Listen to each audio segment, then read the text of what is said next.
to another workout video in our coaching series.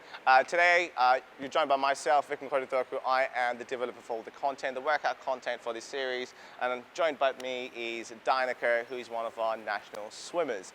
So today we're going to be running through with you a lower body strength workout. On this, again, we're trying to keep things as functional and as dynamic as we can, utilizing as minimal equipment as possible. So for the first movement, we're going to start off with a Kang Squat. This is a great actual movement to utilize if you want to warm up your hips and your hinge, as well as your knees on the squat when priming up for any kind of load you work on a bar.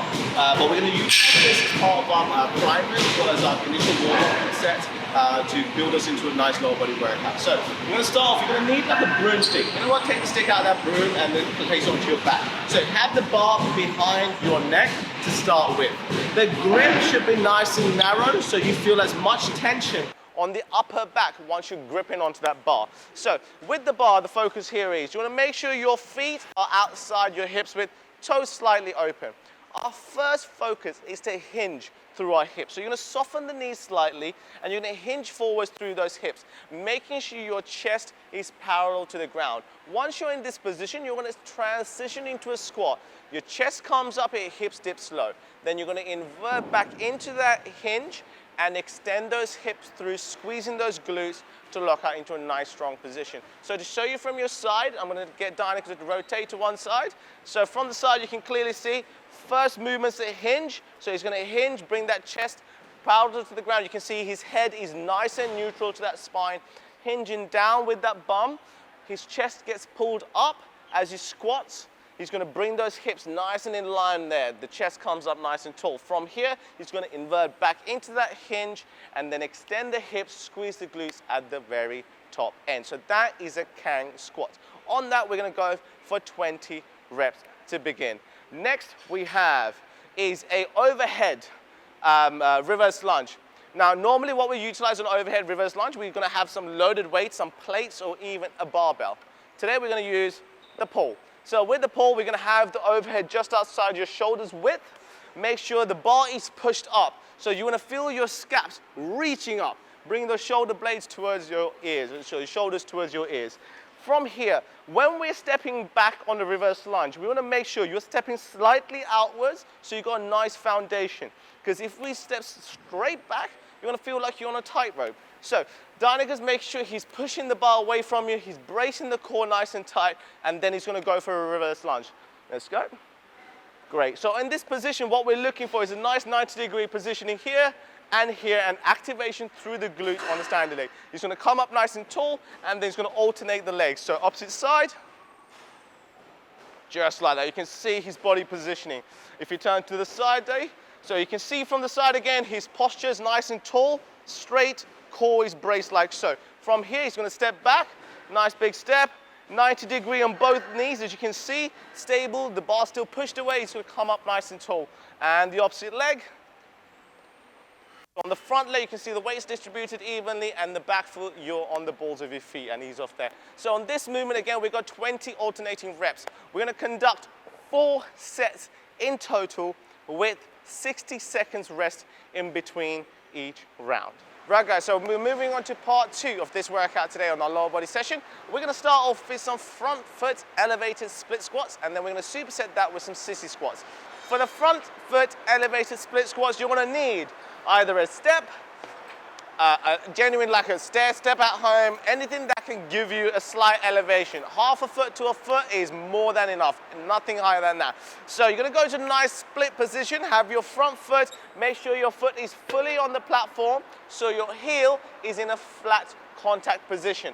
When you're at your locked out position, you're locking both knees back, you're on the balls of your feet on the back leg, so the heel is lifted off the ground, so you're tall as you can be. When you load the position, your aim is to make sure you get the full range of movement on your knee and your ankle capacity. So you're going to load that knee as far forward as you can, loading through, coming all the way in, make sure the heel is still nice and flat, and then pushing through that heel to extend back and be tall again. Keep the foot flat. That's it. So remember, you're tall, lock back, okay? And again, load through, keeping the foot nice and flat, getting your full load through the ankle, push through the heel, extend up nice and tall. Keep that chest tall. Give me one more. Good. Extend back. Perfect. So on here, we've got 10 to 12 reps on each side. Once you finish your 10 to 12 reps, you're going to go to 10 to 12 reps of sissy squats. Now, Dynika's about to demonstrate. To do an assisted sissy squat, you can use a pole, a pillar, a stick, whatever you got next to you that you can hold on to.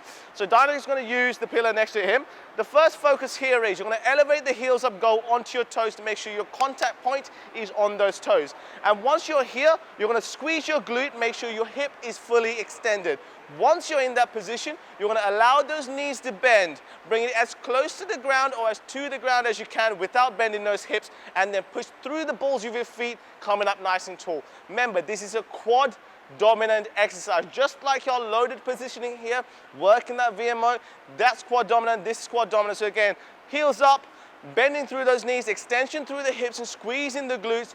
Use the pillar for your stability and then drive up to the top. So like I said, you've got 10 to 12 reps on the split squats here, and you've got 10 to 12 reps on the sissy squat. With these two movements, we're going for 3 sets in total with 60 seconds rest in between each set. Right guys, so for part 3 of the workout, we have single leg hip thrust, which we'll demonstrate to you, and we're going to superset that with some lateral glute work. So again, we're going to use like a bench that you can lie down onto. You're going to place your shoulder blades, just the base of your shoulder blades, onto the edge of that bench. Place your hands across those shoulders, make sure your chin is tucked in, right?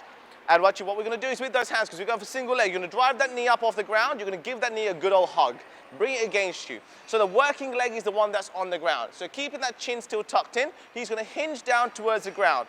Driving through that right hip, he's going to squeeze the glute on that right side. And again, hinging back down, keeping that chin tucked in, drive up, full extension. Give me one more rep, hinge down, full extension, squeeze. So what you're going to do is you're going to do 10 reps on each side. Once you finish on one side, you transition over to the opposite side. Next, on the ground, we got some lateral glute work that we're going to be doing. So you're lying on your side to begin with. So some lateral leg lifts off, okay? So you're going to make sure you're down on your elbow. The elbow is placed right under the shoulder. Your knees are bent at a 90-degree position. You're going to be pushing down through the bottom knee, and your elbows are going to be on the ground. You're going to extend yourself up. When you do so, the top leg's going to lift, and you're going to think about rotating that heel up to get the activation of that glute medius. You're going to bring it back down, letting the legs touch together, and you're going to extend back up, knees spread apart, heel driven up, squeezing the glutes. Give me one more. Perfect. And again, on this movement, we're going to be working 10 reps on each side. So we've got single leg hip thrust while hugging the knee. You're going for 10 reps on each side. Once you finish on that one, we're going to be on the ground, working those lateral leg lifts with the elbow on the ground for 10 reps each. So remember guys, on those two movements, we're after getting 4 sets with 60 seconds rest between each set. Right guys, so for part 4 of this lower body workout, we've got some slider work, working on some hip extended leg curls, and then we've got some psoas marches. Again, this is a superset, so 2 movements going back to back. We're going to start off with the hip extended leg curl. What you're going to need for this, if you don't have a mat, that's not an issue, but you're going to make sure if you've got any tiled floor, any kind of laminated flooring, if you've got like a towel and put it on the ground, that's going to act as a slider, allowing that to slide forwards and back. What you want to start off first is your legs are going to be in a 90-degree position.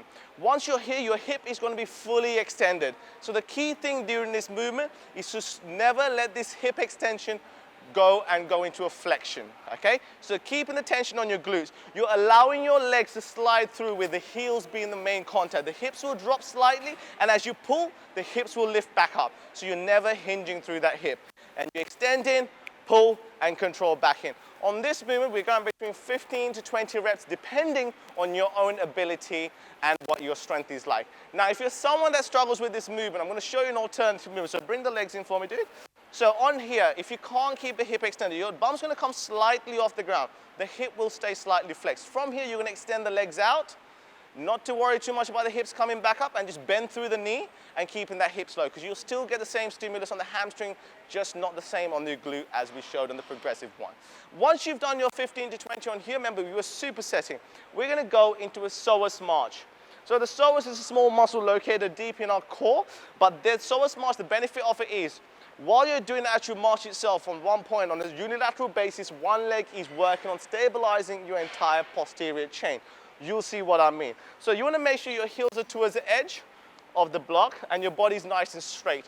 Once you're in this position and your head's on the ground, you're going to fully extend those hips up. So you can at this point feel the stimulus all the way through that posterior chain from your lower back to your glutes onto your hamstring. Then alternating reps, one leg at a time. You want to bring one leg in towards your chest, nice and tight, while the opposite one stabilizes the hips. The key thing is to make sure your hips stay level and our hips don't bend around. Just like so. Keep that core brace, nice control. And on this movement, we're after 20 repetitions. That's 20 alternating reps, as Diana is just doing now. And on these two movements, awesome work, dude. So on these two movements, we're going for 3 sets with 60 seconds rest in between. Guys, on these workouts, you're going to be conducting some movements that you've not done before or it's going to feel completely unfamiliar. Remember, these workouts that we've done for you, the upper body and lower body workouts, these are from your intermediate to advanced level movements. If you do struggle in these, we also have some beginner full body workouts available for you to start off at. If you would like some regressions or you like some advice, feel free to just pop us a DM or comment below on our videos when we do upload them. Guys, thank you for joining me again. And don't forget, work on that recovery as well as getting that effective warm-up in before your workout sessions. Thank you for joining me again, guys. See you in the next video.